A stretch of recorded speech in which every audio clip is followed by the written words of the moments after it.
नमस्कार दोस्तों, आप सभी का एक बार फिर हमारे YouTube channel RS the book club में बहुत बहुत स्वागत है। दोस्तों, आज मैं आपको जो मोटिवेशनल कहानी सुनाने वाला हूँ, उस कहानी में आपको जो उसका टाइटल है मैंने दिया हुआ है शिकंजी का स्वाद। दोस्तों, शिकंजी का स्वाद। एक प्रोफेसर क्लास ले रहे थे, बड़ी ही रुचि से उनके लेक्चर को सुन रहे थे, उनके पूछे गए सवालों के जवाब दे रहे थे। लेकिन उन छात्रों के बीच कक्षा में एक छात्र ऐसा भी था जो चुपचाप और गुमसुम बैठा हुआ था। प्रोफेसर ने पहले ही दिन उस छात्र को नोटिस कर लिया था, लेकिन कुछ नहीं बोले। लेकिन जब 4-5 दिन तक ऐसा ही चला तो उन्होंने उस छात्र को अपनी क्लास के बाद अपने कैबिन में बुलाया और पूछा, तुम हर समय उदास रहते हो, क्लास में अकेले और चुपचाप बैठे रहते हो, लेक्चर पर भी ध्यान नहीं देते, क्या बात है? कुछ परेशानी है क्या? प्रोफेसर ने उस बच्चे से पूछा।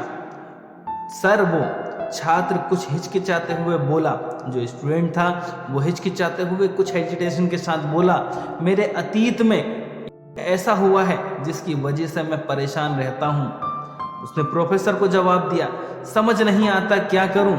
प्रोफेसर भले व्यक्ति थे, उन्होंने उस छात्र को, उस स्टूडेंट को शाम को अपने घर पर बुलाया।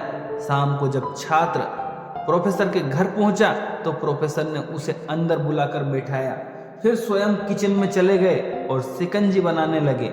उन्होंने जब जानबूझकर शिकंजी में ज़्यादा नमक डाल दिया, फिर किचन से बाहर आकर शिकंजी का गिलास छात्र को देकर कहा, ये लो शिकंजी पियो। छात्र ने गिलास हाथ में लेकर जैसे ही एक घुट लिया, अधिक नमक के स्वाद के कारण उसका मुंह अजीब सा बन गया। यह देख प्रोफेसर ने पूछा, क्या हुआ बेटा, शिकंजी पसंद नहीं आई? नहीं सर, ऐसी बात नहीं है, बस शिकंजी में नमक थोड़ा ज़्यादा है। छात्र बोला, अरे अब तो ये बेकार हो गया, लाओ गिलास मुझे दो, मैं इसे फेंक देता हूँ। प्रोफेसर ने छात्र से गिलास लेने के लिए अपना हाथ बढ़ाया, लेकिन छात्र ने मना करते हुए कहा, नहीं सर, बस नमक ही तो ज़्यादा है, थोड़ी चीनी और मिलाएंगे तो स्वाद ठीक हो जाएगा। यह बात सुनकर प्रोफेसर गंभीर हो गए और बोले, सही कहा तुमने बेटा, अब इसे समझ भी जाओ, ये शिकंजी तुम्हारी जिंदगी है, इसमें घुला अधिक नमक तुम्हारे अतीत के बुरे अनुभव हैं। जैसे नमक को शिकंजी से बाहर नहीं निकाल सकते, वैसे ही उन बुरे अनुभवों को भी जीवन से अलग नहीं कर सकते। वे बुरे अनुभव भी जीवन का हिस्सा ही हैं, लेकिन जिस तरह हम चीनी घोलकर शिकंजी का स्वाद बदल सकते हैं, वैसे ही बुरे अनुभवों को भूलने के लिए जीवन में मिठास तो घोलनी पड़ेगी ना। इसलिए मैं चाहता हूं कि तुम अब अपने जीवन में मिठास घोलो।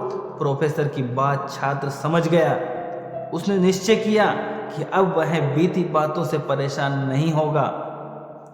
इससे दोस्तों हमें यह शिक्षा मिलती है, इसका सार जो है, जीवन में अक्सर हम अतीत की बुरी यादों और अनुभवों को याद कर दुखी होते रहते हैं। जो हमारे साथ गुजरा हुआ होता है, हम उसे बार बार याद कर कर खुद के मन को कचोटते रहते हैं, मेंटली परेशान हो जाते हैं। और कई बार हम इन अतीत की बातों को लेकर इतने परेशान हो जाते हैं कि एंजाइटी, डिप्रेशन, जीवन में अक्सर हम अतीत की बुरी यादों और अनुभवों को याद कर दुखी होते रहते हैं।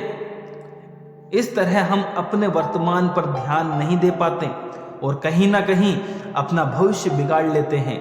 जो हो चुका उसे सुधारा नहीं जा सकता, लेकिन कम से कम उसे भुलाया तो जा सकता है। और उन्हें भुलाने के लिए नई मीठी यादें हमें आज बनानी होगी। जीवन में मीठे और खुशनुमा लम्हों को लाइए, तभी तो जीवन में मिठास आएगी, तभी तो जीवन में कामयाबी आएगी, तभी तो जीवन में सुकून आएगा दोस्तों। तो दोस्तों, बुरे अनुभव हर किसी के जीवन में होते हैं, लेकिन उन बुरे अनुभवों को लेकर बैठा नहीं जा सकता। अगर आपको जीवन में खुश रहना है तो आपको अपने वर्तमान के बारे में सोचना होगा, अपने वर्तमान में जीना होगा और भविष्य के लिए योजनाएं बनानी होंगी और उन योजनाओं के ऊपर आपको काम करना होगा। और देखिए जिंदगी आपकी कितनी खुशहाल हो जाएगी। तो दोस्तों, ये कहानी आपको कैसी लगी और अगर अच्छी लगी है तो इस कहानी में कमेंट सेक्शन के माध्यम से ज़रूर बताएं। और अगर ये कहानी से आपको लगता है कि किसी को प्रेरणा मिल सकती है तो ज़्यादा से ज़्यादा लोगों तक शेयर करें। और अभी तक आपने हमारे YouTube चैनल को सब्सक्राइब नहीं किया है तो प्लीज़ सब्सक्राइब करें, लाइक करें और ज़्यादा से ज़्यादा लोगों तक शेयर करें। Thank you very much. वंदे मातरम दोस्तों।